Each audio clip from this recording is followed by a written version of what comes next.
Hello everybody, we are halfway through our final full day of Solution Summit 2026 here in Isle of Palm, South Carolina. My name is Adam Robertson, EDPMA's Marketing Director. Sitting next to me is the amazing Alla LaRoque from HaloMD. HaloMD is a Diamond Corporate Partner, a Solution Summit sponsor, and a Solution Summit exhibitor. Alla, thank you for the time. My pleasure, always. So give me a general overview of HaloMD and the solutions that you provide. So HaloMD was founded on very strong belief that there has to be a technology-backed solution for payment dispute resolution. We provide and we solely focus on IDR, Independent Dispute Resolution, under No Surprises Act, as well as specified state law. There are about 20 states in the country that have what we call bifurcated law, so there are two processes within each of those states. And there's not another provider that we know of, or the industry knows of, that is able to provide a full scope solution for any claims that qualify for IDR process, whether they belong to federal process of No Surprises Act or specified state law.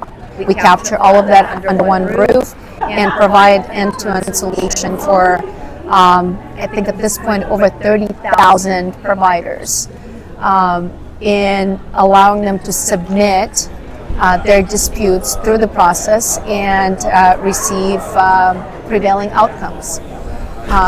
It's been a solution that definitely has, I think, completely changed the landscape of reimbursement, where in the past you had your initial claim filed by your RCM vendor, you had a response from the payer, and that response a lot of times resulted in either non-payment, a denial of payment, or perhaps a payment that was significantly below cost of care. And that led to, obviously we can talk about No Surprises Act and the things that it has provided for patient protection, but at the end of the day, HaloMD focuses in helping providers navigate the complexity of IDR process on both specified state law and federal law. So you sort of led into my next question. What I want to call out is HaloMD has a prime booth location right there. We're sitting here in the thick of it. We have people coming in and out of the exhibit hall, a lot of traffic happening right now. But going beyond sort of that overview and the incredible solutions that Halo does provide, how do they help these organizations tackle those challenges? Absolutely. So at the end of the day, compression in reimbursement is the biggest challenge, or one of the biggest challenges, alongside with downcoding that providers face in today's reimbursement landscape. In the past, you would file a claim, you would get your initial payment, and you had an opportunity to perhaps appeal, but appeals were not as result-driven and would take a very, very long time, with a very small percentage of success in overturning denials by payers or appeals for higher reimbursement. What IDR process allows providers to do is submit any dispute where they feel that they have been reimbursed below cost of care, below what's fair and reasonable, into a process of IDR, as long as that dispute is eligible, and there are lots of requirements around eligibility in general, and have a third party, not the payer, not the insurer, decide what is fair and reasonable. That has never happened in the past.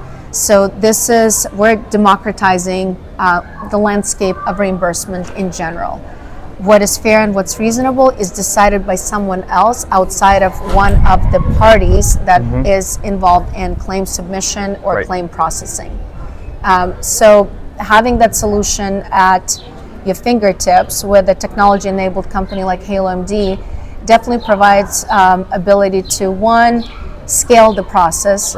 It's incredibly complicated. I think I always tell provider groups that attempt to do this themselves, there are usually about 17 emails for each dispute. So when you have to look at a CPT just processing emails, and they're all very time sensitive, and being able to understand the eligibility requirements, ability to have OCR technology and other technology solutions to identify correct RAR codes for eligibility submission, be able to submit payments on time, select the right IDRE, and really at the end of the day have the data. We're very, very data rich to support the value of your offer to get the prevailing decision from IDRE is a really complex task.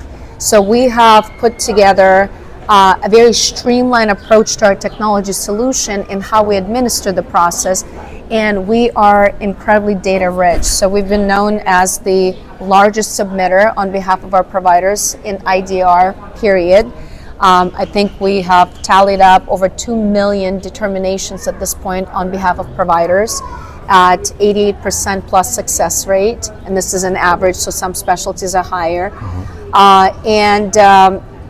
Having that type of a data moat that guides your decision making in what has historically happened and how to improve the process, administer the process, how to scale with changes that are currently happening in the process is what Halo does, and does very, very well. And that's really important. Incredible, and clearly you've been doing this for a while, so you know exactly what you're talking about and how complex this is, right? It is. That's really important to call out. Let's talk about these past couple of days, this upcoming day and a half. Obviously, you had a special party a couple of days ago, right? When we look at what's coming up still and kind of what we've gone through, obviously tomorrow is a half day and then we wrap up. But what is the thing that you already have seen that is the most special this week, or something that maybe still yet to come that you're most looking forward to? I think the fact that Sasayo is here and listening. Yes. And is able to kind of see the other side of the story, because we always talk about advocacy. We know that payers invest significant resources into making sure that Sasayo, who's by the way walking by right now, is in the know and they hear their story, their side of the story, right? Their issues with the IDR process, their concerns. It is rare for an organization to be able to invite and also kind of capture the attention of somebody like Jeff Wu, who's been here for the entire duration. Yes. The fact that he's able to be exposed to what really happens on the front line of provider reimbursement. What are their concerns? What is the other side of the story? Because a lot of times he only gets to hear one, because providers simply don't have ability to advocate for themselves, or they're not, and it's usually a resource constraint or a time constraint, or just frankly not understanding how valuable that advocacy is. They're outnumbered, right? So their voice is rarely heard. This is an incredible forum for them to actually hear providers speak and tabulate their concerns and take those back and reflectively look at both sides of the equation and make the right decisions for the industry, for the process. So that frankly blew me away. The fact that Jeff Wu and Camille are here, where usually it is almost impossible to get a meeting with them, and they've been here, they've been engaged, they've spoken to providers, I've seen them actually come up to provider groups and engage in a conversation. It speaks volumes about EDPMA in general. Like that, I'll call it political pull, I'll call it influence, I'll call it, just incredible advisory that's happening here. That is my favorite part of this entire, session. It's always great to collaborate with different groups, and what makes EDPMA so unique, because there are lots of coalitions out there and organizations that support physician groups. Everybody leaves their competitive hat out the door. Exactly. It is collaborative, it's engaging, it is friendly, it is supportive, and you don't see that kind of engagement and that kind of just leave your differences at the door and let's make this a solution summit where we actually target the areas of exposure or problems that we have as an industry and collectively solve those without being adverse to each other, because we're in the same landscape, perhaps competing on day to day, and that applies to my industry as well. It is incredible, and that's a culture.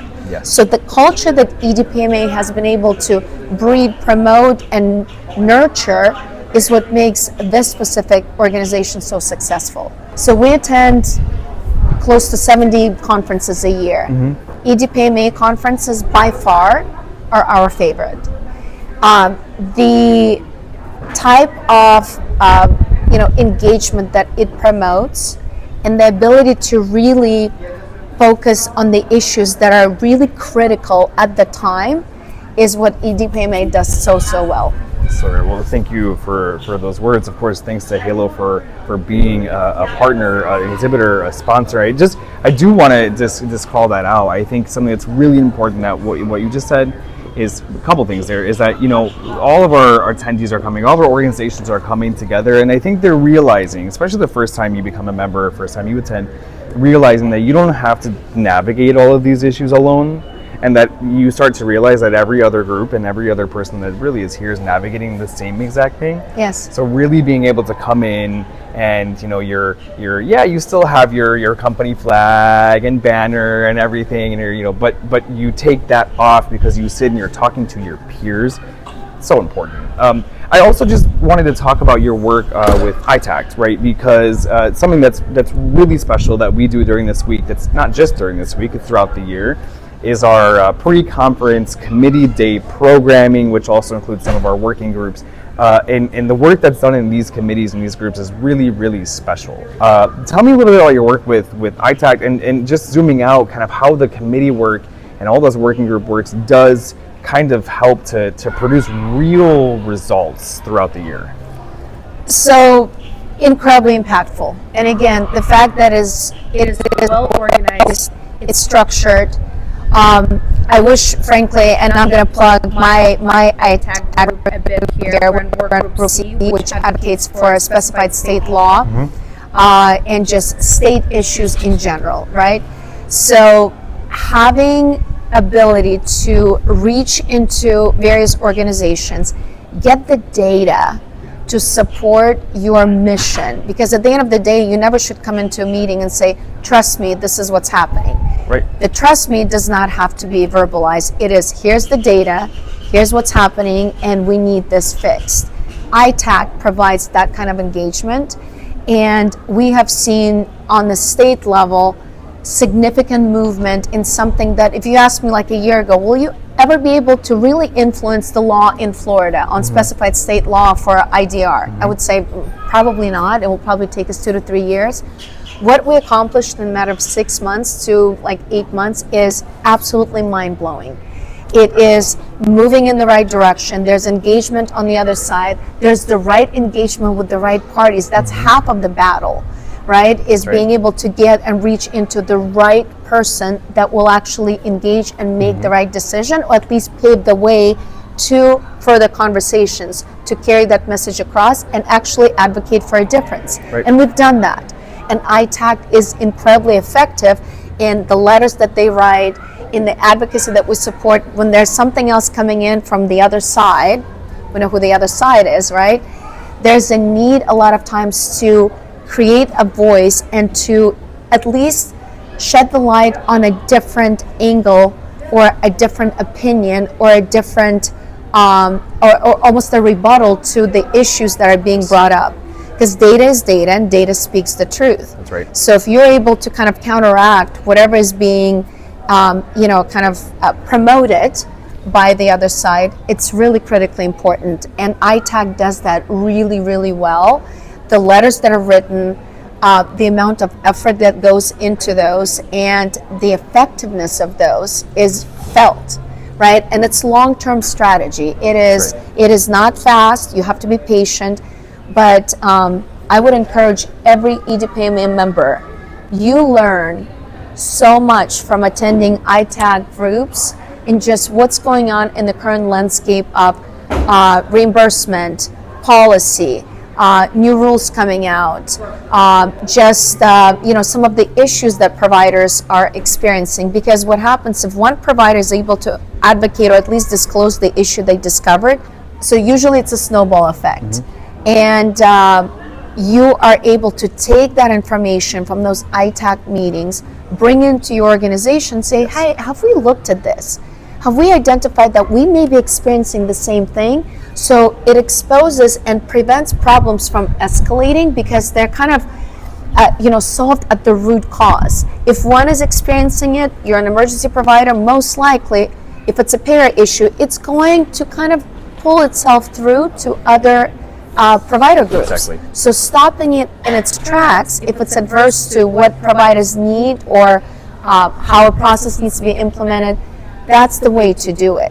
So again, high level of encouragement to participate in those, sign up. There's Group A, Group B, Group C, and you learn so much information every single time you attend those. So I couldn't tell you, that's my information booth, information source, and absolutely love the responsiveness and also thoughtfulness that goes into just the way that EDPMA attacks the problems or brings issues up to the right parties of authority.